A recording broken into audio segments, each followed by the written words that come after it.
Hello and welcome to Season 2 of the aMarieSpeaks podcast. This will be a new start to an old platform. I am beginning this a little differently. Today is July 30th, 2024, and this will be episode 1, Season 2. I am going to start with a theme here that I will continue on this podcast for definitely the next few episodes. Not sure if I will have this entire season, perhaps, dedicated to this theme. And I'm going to call it Discussing Distortion. And I'm going to use this area on the podcast and this one place specifically to do the sort of groundwork and brainstorming sessions, clearing space around the topics that I will be diving into quick short videos on over on YouTube in my newest series to come, which I am calling Deconstructing Distortions. I had Comprehending Consciousness as one of my first sort of series specials that I offered on YouTube, and I thought this is sort of level 2, the next advancement of that sort of offering of videos. And basically it's sort of hopes to be, quicker, on my half quicker videos, 20, 25 minutes or shorter, on a single term that is well used in the mainstream. And I sort of break it down and talk about different ways that I comprehend it or see an interpretation available for the term. And also I sort of discuss the mainstream version and how it's sort of an over-amplified expectation or version of the offering that they, quote unquote, want us to assume. Of course, which is their little control mechanisms to try to claim that they have predicted the outcome of the future and that they can control infinity by making these sort of predictions. And then, it happens to be that, so we knew it was all along. We made it happen. We control you. We have the power.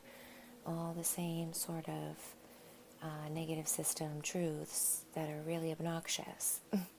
And I really am very so annoyed by and aware of. And I think many of us are. We need to be just sort of presenting the plain truth about things. And that's really what I want this sort of discussing distortion to be about.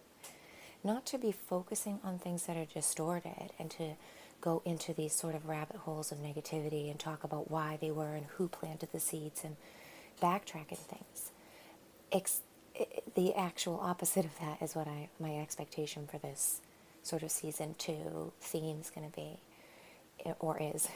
and it's about discussing the truth, bringing the distortion back to what is real here. And we know this sort of angle they've been forcing upon us is there. We know all about that. But let's open our gaze, turn around, look at the other options that are there that we've sort of forgotten about, and then see the parallels. What's the truths? Because even the highly distorted version has seedlings of truth in there. That's why it gets so deeply rooted. That's why it becomes so believable and ingrained in people, because it's an inversion of the truth. It's a manipulation, a changing of the truth. They take an image. I love this beautiful metaphor that I've been given multiple times in so many different workings, but it's like taking a snapshot image, aerial, of the home you grew up in, or whatever house-like area you're most familiar with, that you could kind of sort of think, I know that land, I know that place. And now think of how you think of it, organically, naturally. Your front door, the area you spent the most time in, the way you always went through the home, you know what I mean? How you would orient the picture, the image. If you took it and if you were showing somebody, say, an image of your house and you were going to explain all about it, where would the point of view sort of be, the focus be? See the difference between the aerial and the first person point of view that I'm trying to create this contemplation between. You know both versions of the house, and you know both ways that you can look at that image, okay? Then that's true to you. Now, if someone gave you a picture of the house in the aerial view, and they turned it upside down from the natural way that you're used to that image being presented, you're not really going to notice nothing's wrong with it. In fact, anyways, it's still the same place, it's still the same image, and it's still actually sort of true. Because, I mean, if you turned around and turned it upside down, it's right. It's all there. But something isn't right? Something feels incorrect. And it's like only that's the gauge. That's intention. That's creator consciousness, truth, connectivity to source, your inner self, I believe. Imagination space, the spirit, that's all of that layer is the rightness in that picture being formed upright. And for all the reasons that it is, that's a world of its own as to why you have it upright. And of course, there's a whole secondary and an external layering to this, the correctness in the way we look at something. Because when we bring it out of the aerial example, and it's an image of the front door, and you're in first person view, setting in the role here, there's certain laws that can't not be broken, physical laws. If you turn that upside down picture of the house, if you turn the picture of the house upside down at your front door, kind of pretty much obviously you're going to know right away the picture's upside down. Because, the sky is at the bottom and the ground is at the top. And that's a really ingrained truth. That's quite obvious. But even some people, and I will say, perhaps most with a forced repetition and a sort of a controlling manipulation, would bend a knee and agree eventually that image was right, upside down like that. And then they would ingrain and dig their heels in and bring out all the truths about the door and the sky and how they're all there, and get into the nuances and the measurements and the intricate details of the aspects of the shadow and this and that, of the light. I don't even know it. I'm just trying to give these silly examples about how people can really dig their heels into a truth when it's incorrect. Overall incorrect, although all the pieces of it are there and are right. The major view is wrong. And that's, it's a difficult thing, even to talk about. And now I want everyone wants, I feel, because the more I'm talking to people, even sort of people you would say are asleep or not as awake or just waking up, more sort of 3D people, more television people, old programming types are starting to be like, I'm sick and tired of being sick and tired. I'm sick and tired of the nonsense out there. And there's just so many different offerings of the amplified labels and things they want to jam down your throat out there in so many angles, right? That, most people are sick of something in one way or another. But I think this is, again, the point of it. It's the hard way because we've chosen it.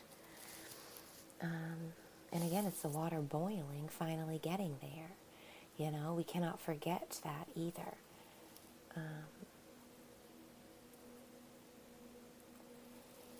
Now, with that sort of little preamble as to where we are here and today and what's brought me to this place and space.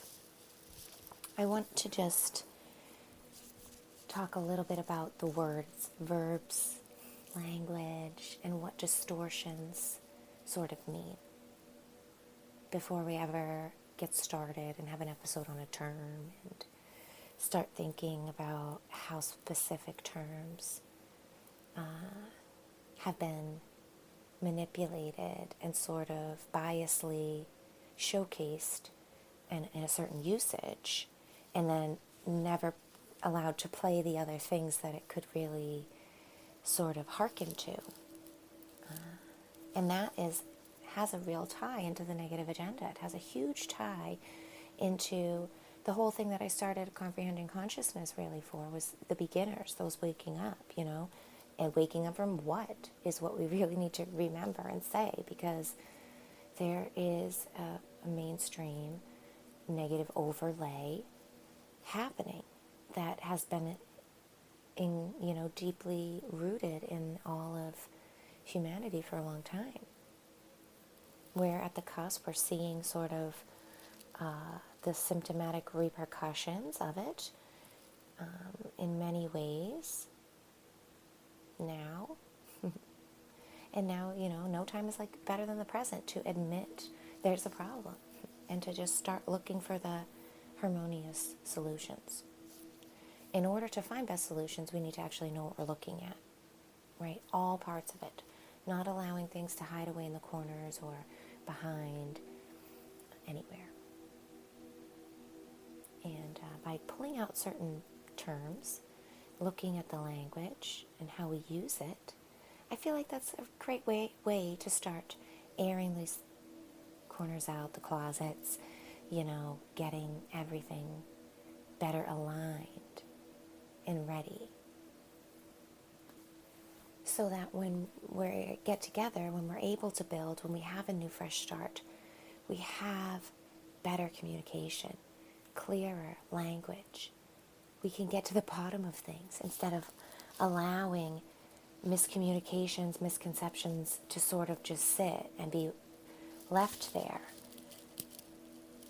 If we address them as best as we can, especially and most importantly from this area of sovereignty, from the basis of knowing there's a purpose and a right to life, to the pursuit of happiness, to privacy, to the security and stability of basic necessities met. Everyone, every being gifted and bestowed with conscious life deserves that. And I think more and more of us are starting to remember that and want to get back to that, no matter what, whether you never believed it was possible before and it's a utopia, or whether it's a hearkening back to old tradition that you see it as, it doesn't even matter. It's just that we need to remember there's betterment, there's goodness. The better it gets, the better it gets. And that is so much more enjoyable and productive and positive than the worse it gets, the worse it gets. Because both are totally possible potentialities. They are available in the spectrum of creation. We are creator beings, right? This is something especially that I feel will need to be and will be more integrated and addressed here in season 2, and with this sort of second level series I'm going to offer on YouTube, Deconstructing Distortions. That's sort of the adepts level about language. People who understand spelling and speaking is magic, is casting out your light and gaze, your attention and intention, and the nuances in the energetics between those two words. And, most importantly, the unlimited infinite power of the individual, of sovereign thought, of owning that, of responsibility, of harnessing and alchemizing your power of creation, transmutation, and manifestation. not just the sprinkled words either, not just the feel-good, law of attraction, I want $1,000,000 and an easy life on easy street while everybody else watches me and praises me and loves me. And I want to look my best and look in the mirror and just see exactly what I want every day. That's not what it's about whatsoever. And if that's a distortion that will be deconstructed. And I own humbly at my place and space in this world, set and setting. It is something I work at every day. Those are things I alchemize. I deconstruct my own distortions of those egotistical falsities every day. Anytime I find myself wrapped up in them.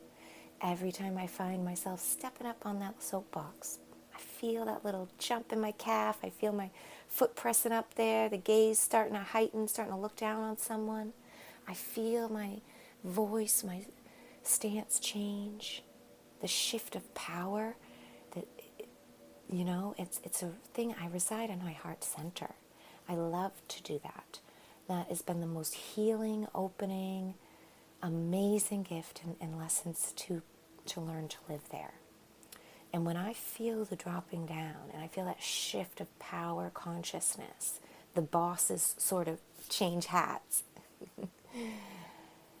There's reasons, and sometimes it's a balancing act, and I let that boss. I'm learning to let that boss speak freely, the ego boss and the solar plexus. And this is, a huge thing about my Tower series and the meditation work and the alchemy work that needs to be in place before you have discussions like this, before you listen to this. And before I can have a discussion like this, I needed to do that work. And Comprehending Consciousness brought me through. And if you're hearing this now and you have not seen that series, I highly suggest watching it and checking it out. And even maybe just the terms that jump out to you. Not to say you need to watch all of them. I think I did like 50-something of them. In honesty, I'm not quite sure. I forget now. 40 maybe. But they're all mostly, talking in a language and geared towards people who are more newer to these things. And what do I mean by these things? I don't just mean sort of mainstream conspiracies. I don't mean waking up just from the matrix, mind control, sort of rat race aspects, but I also mean connectivity to the spirit. I mean that first and foremost, honestly. And that is sometimes a difficult waking up to do. And that's why I tried to gear, and I always try to even steer myself towards, positive service and towards the things that feel good and are healing and have unconditional love and acceptance around them. Forgiveness, working through, for the best of all. Because that feels best to me, But we have to do that kind of work and be on both sides of the stick, sort of, and I needed to, most certainly. But I think perhaps this is multiple lives, expeditions of chances and mastery that we get to fumble through if we need to and want to for the efforts of discovery, to say we were there and to know that. And to, when later presented with other choices in the infinite realm that is imagination space, that is higher densities, that doesn't have the constrictions and restraints of time, solid form, 3 dimensions, geometric shape and shadow, materialistic sort of manifestation to deal with. Those are constructs that are within the playscape only at certain sections, like a parfait. There's different layers and levels to this stuff. And they intermingle, of course. It's not exactly separated, and some of it is if you choose to view it that way, because creator consciousness sets all roles, places, perspectives, and perceptions. We decide when to dive more and when not to. When things are fully explored, we can say, yeah, no, it's all fine. Let's move on to the next one. But if there's an inkling, a desire, a curiosity in there, we, as creator consciousness, we vowed to go seek that. We have vowed to explore infinity to the last desire, to do it all and to know it all again, because we already have come from the before, right? In the after. Anyways, again, I'm sort of getting a little roundabout explanations, but this is sort of what the introduction welcome episode should be about anyways, especially in case people are brand new. And if you are and you don't know my content, welcome. Thank you so much for listening. And if you're an old listener, thanks for returning. I am going to just quickly say here, if you are an old listener and notice my old podcast has disappeared, and you don't follow me anywhere else, I am still going fine on Telegram and YouTube. I don't know what Spotify sort of lost, or I've lost through transitioning from another platform into Spotify completely with some updates and mergers. You know how all these companies are buying each other out lately. Another great witnessing of the archonic negative systems eating each other up. Keep their lies going. Anyways, I lost that. I lost season 1. I might try to put it up again, but anyways, for now, it is gone. So if you're wondering about that, if you're a newcomer, it's not available.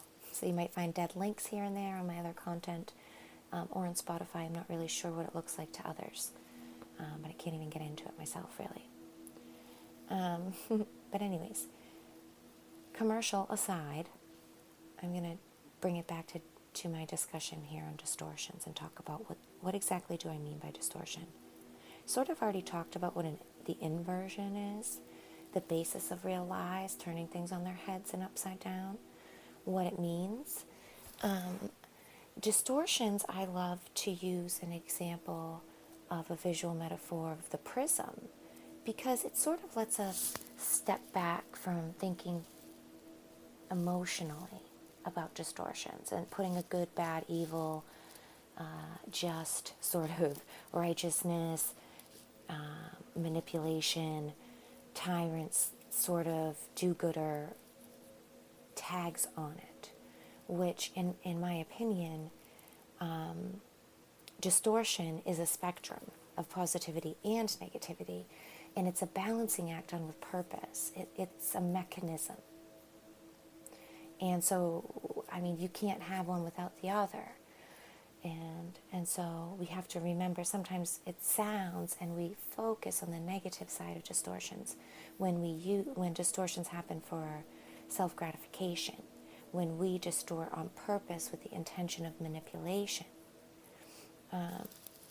And I love to hearken into the prism and the shadow puppet metaphor and examples, because it really offers sort of a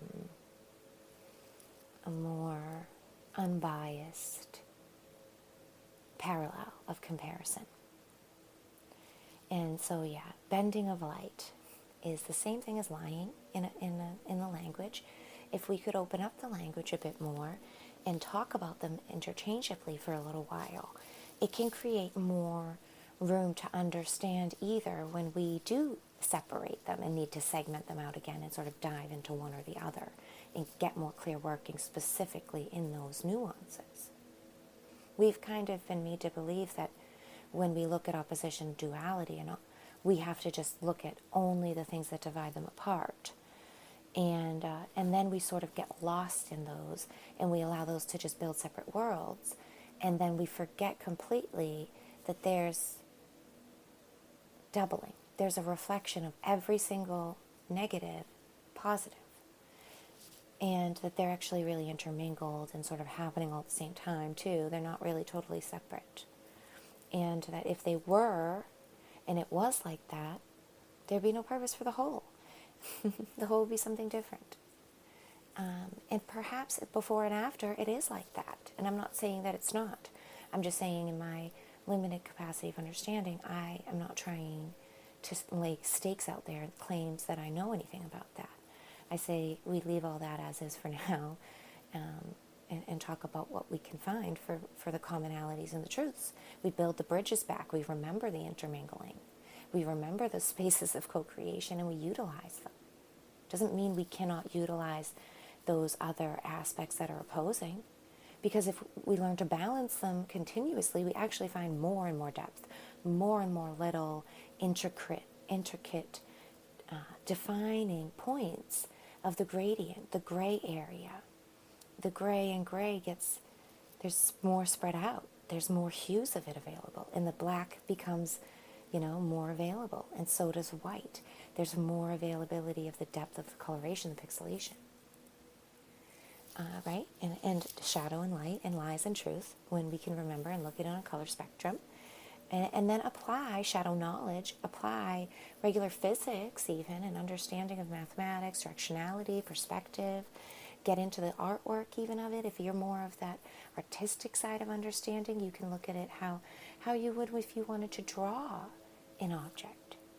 How we draw something with dimensionality.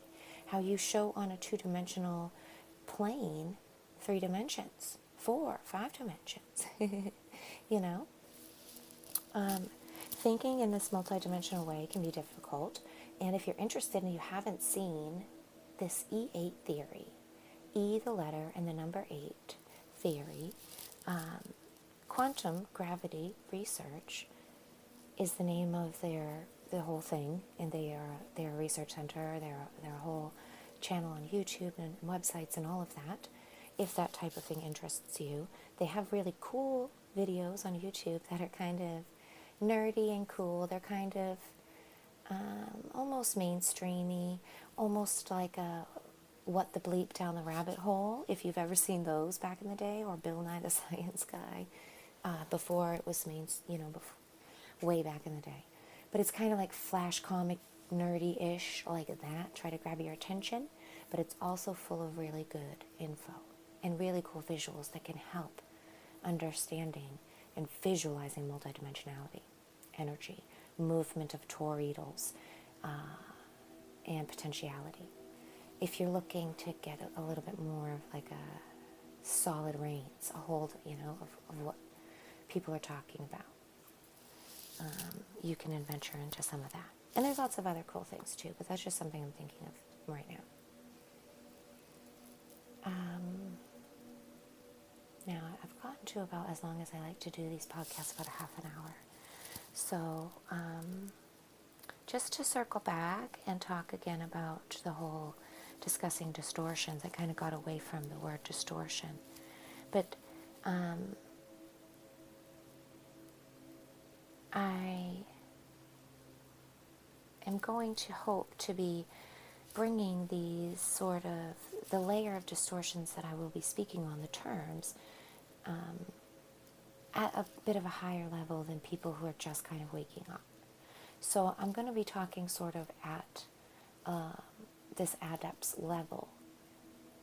And what do I kind of mean by that is maybe a bit more about like what I just said, about things about metaphysical concepts, maybe quantum physics a little bit, talking about bringing in spirituality, consciousness, heart math, so many different integrated, yes, sort of scientific, but also not controlled and sort of a mechanism of the mainstream versions. Some things that maybe even the spiritual bypass, false light, sort of grayish areas are caught up in, that are kind of tricky traps for people who are on the adept journey. For those of us who've been awake for a little while, been doing work, have had come up to these things. My inspiration mostly for discussing these distortions is the work of weeding through my own particular distortions. one of my great inspirations for, taking terms and certain words and picking them apart was the Walter Russell Salutation to the Day prayer that I got involved in well over a year and a half ago maybe. The Reality Revolution did it, Brian Scott. I love Walter Russell to begin with, and he introduced this book. Walter Russell has wrote many books, but this is called The Divine Iliad. Beautiful book. But this prayer is in it. And he made a meditation around it.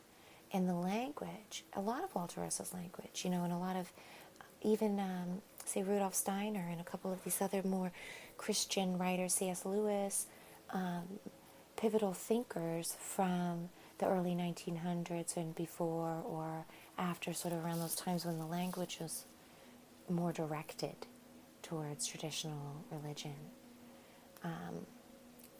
I found myself kind of triggered by those words.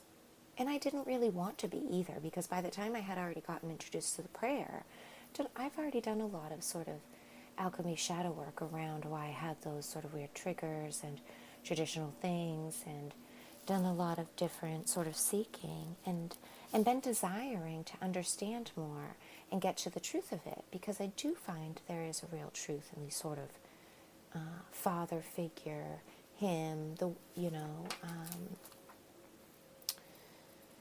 bestowing gifts, immortality, having this power, these words that they seemed really eternal and unlimited.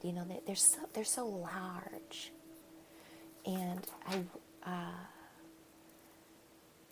a lot of the phrases in here are almost like a churchy kind of do-gooder positivity, rose-tinted glasses kind of turn the other cheek thing that for me was a work through. And it's so amazing now that I see the truth in the words. Before I felt, oh my gosh, like almost it was. And same thing with the word compromise. I'm going to use compromise in this series as well. It's not from, I'm not going to only be doing words from Walter Russell's prayer. Of course, I'm going to be doing all types of words, but that was what inspired me. But compromise is another one, that it's like we immediately think it's some kind of negation, a backing down, that we've got to let go of something we wanted for another. And it has like a yucky feeling to it. For me, at least, for a long time. But now I have been able to realize through connecting real to my sovereignty, to true service to other, to what the whole really is, that great compromise is a co-promise between two to work together for the highest good. It's a co-promising to seek the highest good of all. It's a co-promise to see all parts. It's a co-promise to the shadow, to the worst of the worst in the rock bottom, to your rock bottom, to your least and weakest link. It's that co-promise that you remember them, that you can assist them, that you can be supportive to them, because there are much stronger bits out there that are part of the whole, that have no problem giving a helping hand, that will always till tired lands.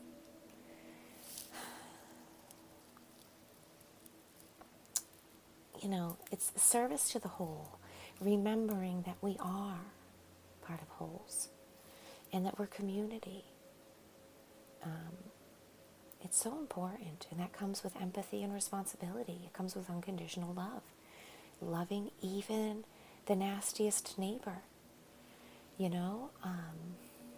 loving even the rudest little toddler.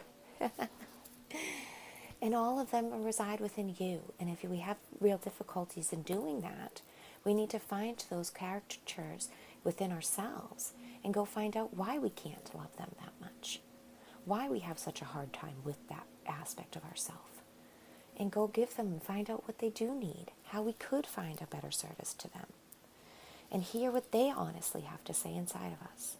Because when we listen, we do that sort of exercise with ourselves.